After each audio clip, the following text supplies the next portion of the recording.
Saúdo-vos com a santa paz de nosso Senhor e Salvador Jesus Cristo.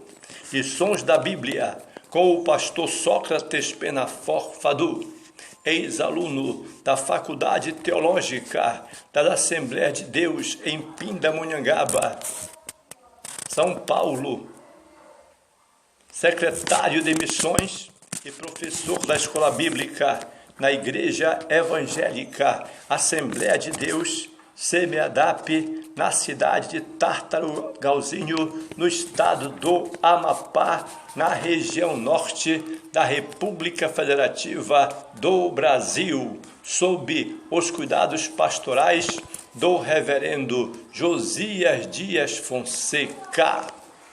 Lição 9, o reinado de Davi. Lemos em 2 Samuel, capítulo 5 e versículo 12. E entendeu Davi que o Senhor o confirmava rei sobre Israel e que exaltara o seu reinado por amor do seu povo. Precisamos entender que a glória do reinado de Davi deve ser, antes de tudo, a boa mão de Deus que estava sobre ele. Aqui percebemos que a ideia central desta lição é que tudo o que fizermos só pode ter um bom desfecho se a mão de Deus for conosco. A pujança do reino de Davi não foi porque ele era uma pessoa competente para a guerra, ou simplesmente por causa de uma razão circunstancial, mas porque Deus era com ele em tudo o que fazia. Ter essa percepção espiritual é essencial para que a nossa vida espiritual seja mais vigorosa e abençoada. Não podemos deixar de pedir a Deus que o seu Espírito Santo guie-nos em tudo o que fazemos. Nós temos a mente de Cristo, meus irmãos, e o Espírito Santo habita em nós. Portanto, o pungente reinado de Davi não foi circunstancial, aleatório ou por causa de habilidades natas para a guerra. No próprio texto bíblico é dito que suas vitórias e fortalecimento se originavam em Deus. Os 33 anos que ele, Davi, reinou em Jerusalém e os 7 anos e meio que reinou em Hebrom revelam um rei protótipo do Messias que viria. Por isso, Davi é considerado um tipo de Messias. Isso está confirmado pela profecia de Miqueias, no seu livro, no capítulo 5 e versículo 2, mencionada também pelos escribas nos dias de Herodes, pelo texto de 2 Samuel, capítulo 5 e versículo 2, e pela profecia encontrada em Gênesis, capítulo 49 e versículo 10, em relação a Jesus Cristo. Primeiro ponto, Davi é constituído rei. Primeiro, temos 3 motivos para a sua escolha, para a escolha de Davi. Ninguém é colocado em uma posição apenas por acaso, nem de haver algum mérito para isso. Davi foi aclamado por toda a tribo de Israel, a tribo do norte, e ungido rei por 3 razões. Primeiro, ele preenchia todas as condições da realeza, o que prontamente excluía a possibilidade de uma liderança estrangeira, pois era irmão da nação. Segundo motivo para escolher Davi foi devido à sua liderança militar. E o terceiro motivo estava pautado em uma promessa da parte de Deus de que o trono entregue a Davi seria levantado tanto sobre Israel quanto sobre Judá.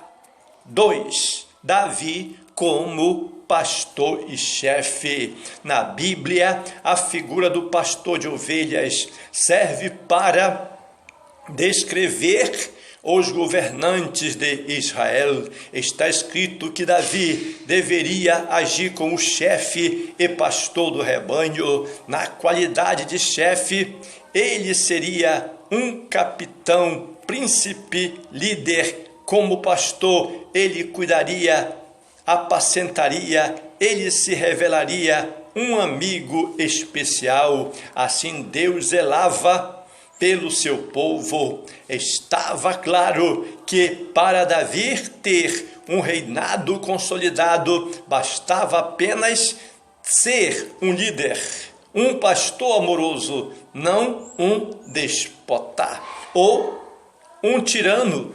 O apóstolo Pedro diz que o pastor deve pastorear o rebanho sem qualquer exibição de domínio, mas sendo o exemplo do rebanho. Paulo disse que não queria dominar a fé de ninguém, antes desejava ser cooperador da alegria de cada cristão. E assim, 3. Entretanto, ou entrando em aliança com o povo. Ninguém consegue fazer alguma coisa sozinho. Tendo qualidades de bom guerreiro e de bom líder, Davi não poderia governar sem o povo. Portanto, precisava fazer aliança com todos para ter um reino bem fortalecido. Observe que a aliança que ele firma tem características pastorais, não monárquica. Por isso foi ungido rei sobre Israel, e todos prometeram lealdade ao novo rei. Logo, a constituição de Davi como rei se deu porque, primeiro, ele preenchia as condições da realeza. Segundo, tinha liderança militar. Terceiro, estava pautado numa promessa de Deus. Ponto número 2, a consolidação do reinado de Davi. Primeiro, a edificação de Jerusalém. Ele se voltou inicialmente com esse propósito. Tão logo Davi foi ungido rei, ele se lança ao trabalho. A primeira intento é tornar sua capital forte e bela. Sua corte e família tornaram-se grandes e notáveis. Davi trouxe grandes mudanças ao povo israelita. Quanto a Jerusalém, ele a considerava algo particularmente seu, pois fora conquistada sob a sua liderança. Nesse caso, ela era vista como um espólio próprio. Davi entra logo em luta contra os filisteus para expulsá-los, sendo ele um líder bem preparado, conhecedor das táticas dos seus opositores, busca a orientação divina e parte para a batalha, ferindo por 2 vezes os filisteus. Com a presença de Deus na vida, Davi consegue derrotar seus inimigos e controlar suas fronteiras, mantendo-os sob seu poder. 2. As reformas religiosas foram feitas. Aqui no capítulo 6 de 2 Samuel, Trata-se da ação de Davi em busca da arca para Jerusalém. O sentimento que o envolve revela grande respeito pelas coisas de Deus. Enquanto o rei Saul era insensível para com o sacerdócio, dentre outras coisas, Davi valorizava tudo aquilo que estava relacionado às ordenanças divinas. Ele respeitava o sacerdócio, a arca, e procurava preservar toda essa herança espiritual, inclusive elevá-la. É bom levar em consideração que Davi não tensionava apenas fazer de Jerusalém uma capital religiosa, como manter o povo leal a si. Para manter esse povo leal a si, não, ele não se tratava de estratégia política. Davi era um homem que amava as coisas de Deus. Nas cerimônias religiosas, ele se entregava para adorar ao Senhor, o que por vezes para alguns causava escândalo, como o foi para Mical, mas procedia assim porque desejava exaltar o seu Deus. 3. A suprema aliança davídica. Quem profetizou sobre a aliança davídica foi Natã.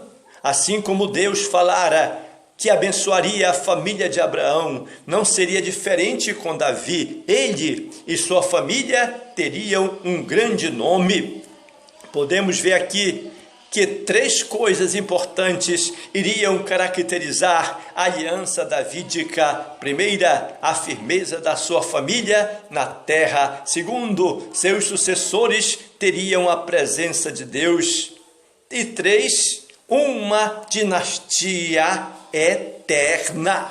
Logo, a consolidação do reinado de Davi passa pela edificação de Jerusalém, pelas reformas religiosas e de sua aliança com todo o povo.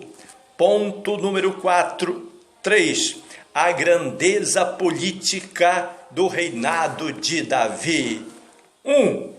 As realizações militares. Aqui podemos perceber nas escrituras que há registros das diversas ações militares de Davi. Muitos denominam esse texto de O Davi que ataca. Note que a tônica dos versículos é sobre os verbos feriu, sujeitou, matou, tomou e assim por diante. Sua ação começa com o desbaratamento dos filisteus, mas vai se alastrando até fazer fronteira com outros povos já nos limites de Israel. A lista de povos vencidos inclui filisteus, moabitas, sírios e edomitas. Não demorou para que importantes possessões gentílicas estivessem sob o controle de Davi. Como é maravilhoso, meu irmão, ter um líder cujo coração e força são dominados pelo Senhor Deus. Deseja levantar líderes segundo o seu coração, e Deus deseja levantar líderes segundo o seu coração. 2. As administrações de Davi. Percebemos aqui que foram muitas as mudanças realizadas por Davi que o fizeram destacar-se no campo militar, no campo político, no campo administrativo e no campo religioso. Lendo o capítulo 8 e versículo 15 a 18 e capítulo 20 e versículo 23 a 26, observamos como Davi fez importantes mudanças na área administrativa. No comando de suas tropas estava à frente Joabe. Havia uma guarda real, um superintendente da corveia que lidava com os estrangeiros.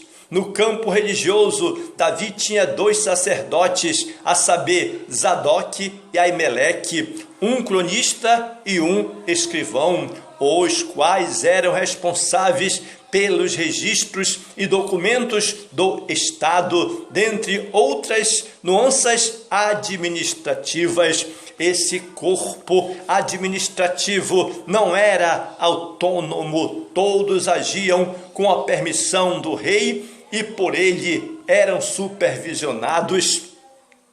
Cada setor só poderia agir ou fazer algo com a anuência de Davi. Davi procurou montar um setor administrativo que o pudesse auxiliar no seu reinado. O sucesso de um obreiro depende de oração, pregação, ensino, mas também de saber administrar com eficiências as coisas de Deus. Para isso são chamados. Paulo diz que 2 tipos de obreiros precisam ser bem remunerados. Os que se afadigam na palavra e os que administram bem.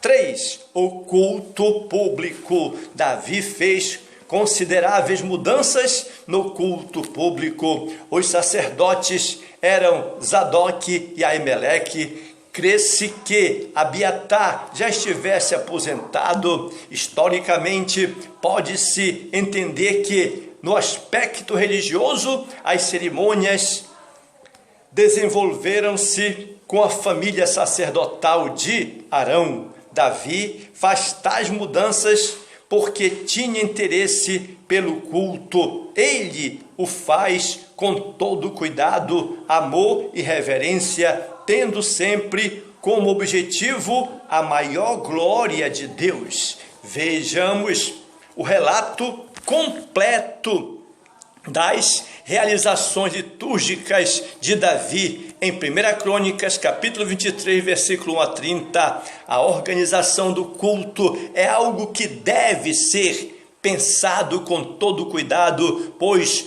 os que o fazem de qualquer jeito, por vontade própria, sem a prescrição das normas divinas, poderão sofrer consequências da parte de Deus. Foi o que aconteceu com Nadab e Abiú, que, querendo fazer culto por conta própria, foram fulminados pelo fogo do Senhor. Logo, as realizações militares, as administrações de Davi e as mudanças no culto público demonstram a grandeza política do reinado davídico.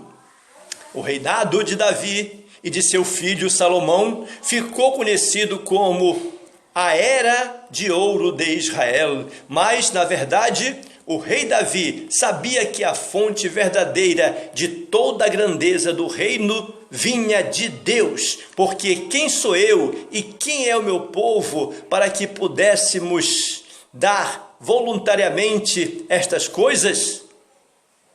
Porque tudo vem de ti e das tuas mãos to damos.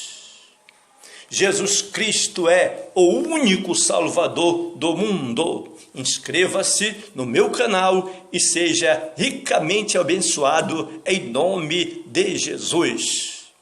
Você está participando de bênçãos e vitórias nessa escola bíblica.